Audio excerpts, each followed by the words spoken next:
didn't give but $4.25, we gonna get to you today. Touch a neighbor and say, this is the day of giving. I'm trying to do it orderly. So if you're in the line, your total doesn't equal 2,000, you can just slip out while ain't nobody looking right now. Sebuah video yang merekam acara donasi gereja itu memantik perdebatan publik di Amerika Serikat. Pastor Marvin Winans terdengar mengeluhkan nominal donasi seorang jemaat perempuan yang hanya senilai $1.235.000 Amerika atau sekitar 20,4 juta rupiah.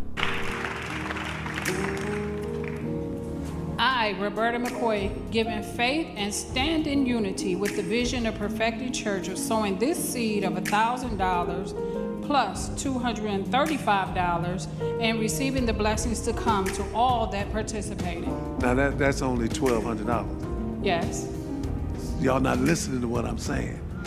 If you have 1,000 plus 1,000. Okay. Well, I'm gonna work on the other 800. Well, that ain't what I asked you to do.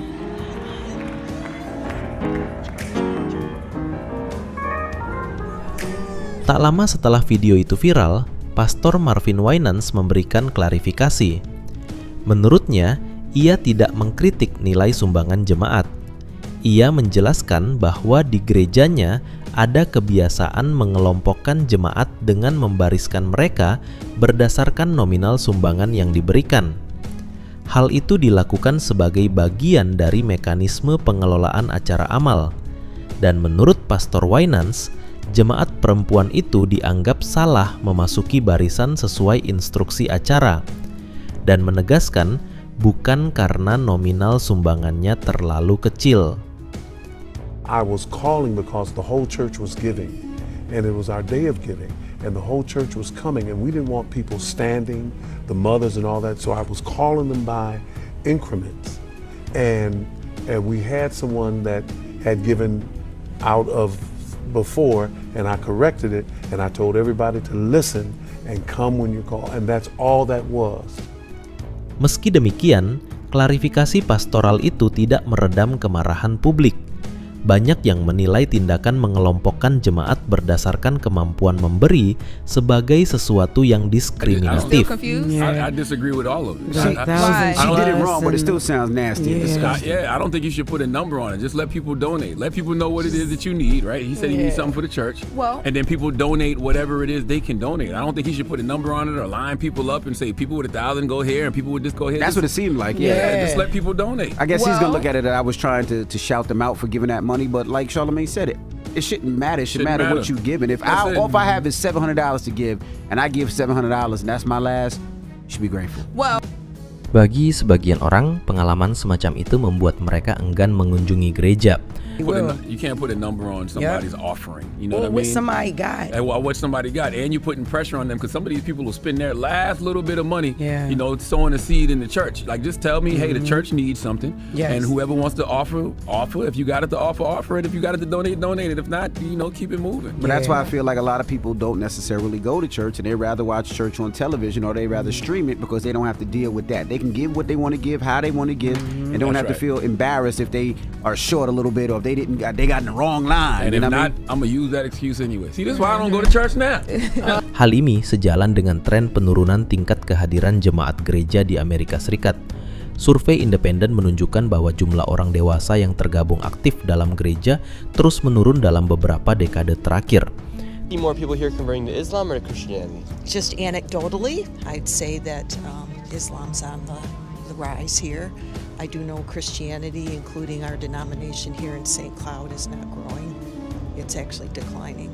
Tidak hanya itu, seorang pengelola gereja lainnya juga menyebutkan komunitas Kristen di Amerika enggan memiliki anak dan lebih memilih memelihara anjing dan kucing. You know, I'm not an expert, but you know, if I look at they're averaging 5 children, I think we're only 2 generations away. How many kids are the Christians or the people averaging here? 0. They have more cats and dogs. I hate to say it. Data sensus agama tahun 2020 memperkirakan ada sekitar 4,5 juta penduduk muslim di negara itu. Jumlah tersebut setara dengan 1% dari total populasi warga Amerika Serikat sendiri. Meski tergolong relatif kecil, Namun sebagian pihak tampaknya sudah merasa panik dan was-was. Watch what happens here with numbers. And look at the spike. Christianity, every year, smaller and smaller and smaller and smaller and smaller and smaller and smaller. Islam, every year, bigger and bigger. They just cracked 20, okay? Every year. Christianity is now at 30% in 2011. Like horse racing. And you see Islam coming up, coming up, coming up, coming up, and look at the difference now. Atheist in third place now. At the beginning, the difference was 24% difference between Christians and Muslims. Okay? Do you know what it is at the end today? You know what the difference is? No, 5%. 29 to 24%. What does this say? From a competitive standpoint, as a guy who's a competitor, you know what I say? Good for them. You're competing, you're out producing kids, and you're converting and you're sharing your message, you're playing offense. Just to kind of put that in perspective, Christianity went from 39 to 29, Islam went from 15 to 24. The gap is 5, that's 2023. At this pace, they'll be passing it up in no time. And they want to bring that message to a city near you. Isu pengambil alihan negara dan penerapan hukum syariat kerap muncul di permukaan menjadi diskusi hangat. They want to make America like Dearborn. Maybe some of you guys want that. Maybe to some it's okay. But the reason why America excelled so good, and next year we're celebrating 250 years, was because if you came to America, you came here for the values and principles. You didn't come to America to change it. I came to America saying, I freaking love this country. All this stuff that you guys gave me, I want to freaking support it, and I want to lift it up. Let's go. Others come here and they're like, no, we're going to make this like our country. What are you thinking? They're taking over. It's over. Menyadari tantangan persepsi sosial itu, sejumlah tempat ibadah Islam dan organisasi dakwah di Amerika mulai melakukan pendekatan langsung, membuka komunitas lewat open house masjid, mengundang non-muslim untuk berdialog dan belajar, serta menyelenggarakan program dakwah di ruang publik. So that's about marriage. So if we marry with that foundation, that means there's a minimal chance of divorce. Right. Yes. Compared to in this country, like 54%, come on. And the children, they suffer. Right. Oh, yeah. That's right. Yeah. I mean, my neighbors in Skokie, Mountain Grove, they split up, and now the young guy, the child, now he's going back and forth this weekend and that weekend. Come on, that's torture. Yeah. Torture for every person. Yeah. Right? I mean, so in Islam, we say that the building blocks of a healthy civilization is a stable marriage. So Islam emphasizes on marriage. Who to choose, then how to conduct the marriage, and how to live in peace and harmony and love and compassion with the spouse. Full details are given in the Quran and through Prophet Muhammad, peace be upon him. Yeah, that's Islam. Langkah-langkah seperti itu dianggap perlu untuk membangun pemahaman dan mereduksi framing negatif media melalui interaksi nyata, bukan sekadar wacana. I don't have a question. I am female. I want to say that when I heard of this invitation, I was a little bit skeptical. But the more I thought about it, the more I thought this was the best thing for this community.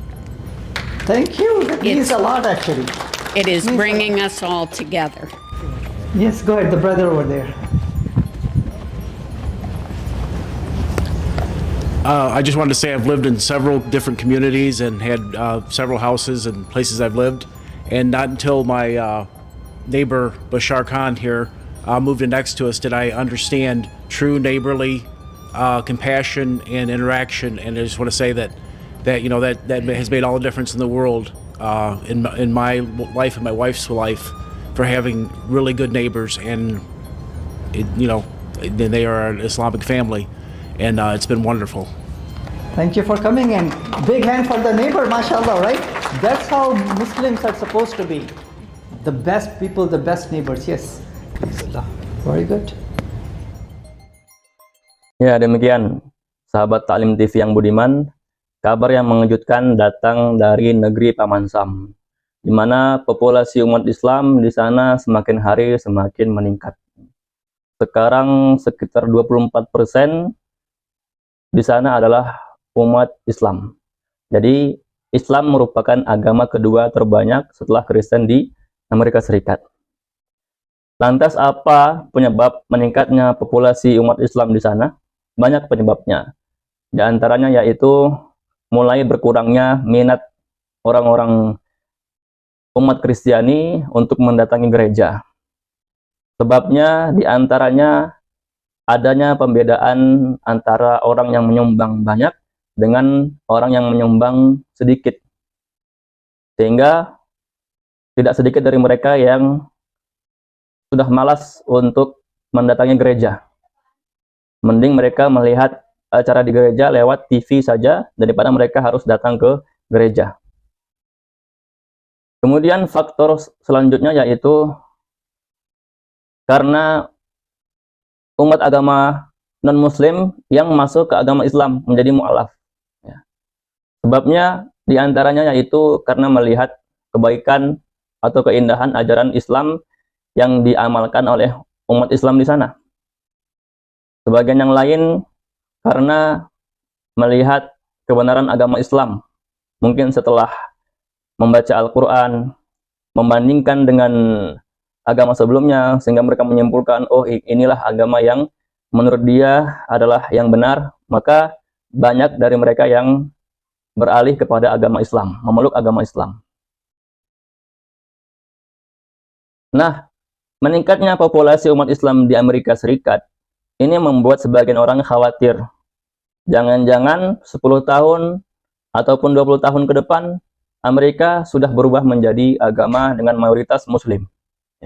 Ya, demikianlah apabila agama Islam ini diamalkan dengan sebetul-betulnya, akan terasa membahagiakan, akan membawa ketentraman, bahkan akan menjadi asbab turunnya hidayah kepada orang lain, sehingga dia tertarik untuk masuk Islam. Karena Islam adalah rahmatan lil alamin, adalah sebagai rahmat kepada seluruh alam. Bukan hanya untuk orang Arab saja, tapi bahkan juga untuk seluruh umat manusia di dunia. Siapa yang ingin merasakan kebahagiaan, ketentraman di dunia dan di akhirat, maka Islam adalah solusinya. Karena menurut Islam, agama yang diterima, yang diridhoi oleh Allah Subhanahu wa taala hanyalah agama Islam, sebagaimana firman Allah Subhanahu wa taala, "Wa may yabtaghi ghayral islami dinan falan yuqbala minhu wa huwa fil akhirati minal khasirin." Barang siapa yang mencari agama selain Islam, maka tidak akan diterima oleh Allah Subhanahu wa taala, dan dia di akhirat akan termasuk orang-orang yang merugi. Ya, sekian untuk kali ini, mudah-mudahan bermanfaat untuk kita semuanya. Saya akhiri, wassalamualaikum warahmatullahi wabarakatuh.